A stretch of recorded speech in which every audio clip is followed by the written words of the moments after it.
Mheshimiwa Spika, nimeona niyaseme haya kwa urefu ili Watanzania waelewe kuhusu swala hili la deni la taifa ambalo hupotoshwa mara kwa mara. Aidha, niwahakikishie Watanzania kuwa serikali inaendelea kuchukua hatua kuhakikisha deni linaendelea kwa uhimilivu. Tutaendelea kuimarisha ukusanyaji wa mapato ya ndani ili kupunguza utegemezi wa mikopo katika ugharamiaji wa bajeti zetu. Tutaendelea kuelekeza fedha za mikopo katika miradi inayokuza mapato ya ndani na mauzo ya bidhaa na huduma nje ya nchi. Tutaendelea kuhakikisha maafisa masuuli wanazingatia maandalizi ya msingi ya mradi kabla kuingia mikataba kwa mujibu wa sheria, kanuni na miongozo ikiwemo sheria ya mikopo, dhamana na misaada sura 134.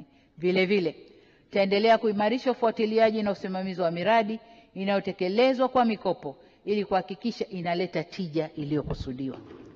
Mheshimiwa Spika, kwa upande wa nidhamu ya matumizi ya fedha na mali za serikali, tumeendelea kuelekeza nguvu zetu katika kupunguza matumizi yasiyo ya lazima, kuimarisha utaratibu wa manunuzi serikalini na ukaguzi wa hesabu za serikali. Kwa upande wa ununuzi wa bidhaa na huduma, tumehakikisha sheria ya mamlaka ya ununuzi wa umma inafanya kazi ipasavyo ili kuhakikisha kuwa kuna usimamizi thabiti wa sheria hiyo na kanuni zake.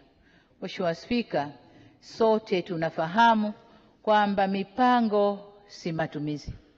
Hivyo basi, katika kuimarisha matumizi sahihi ya fedha tunazozikusanya na kukopa, tuliunda tena tume ya mipango ili kuhakikisha mipango ya kisekta inafungamana na malengo ya kitaifa pamoja na rasilimali tulizonazo.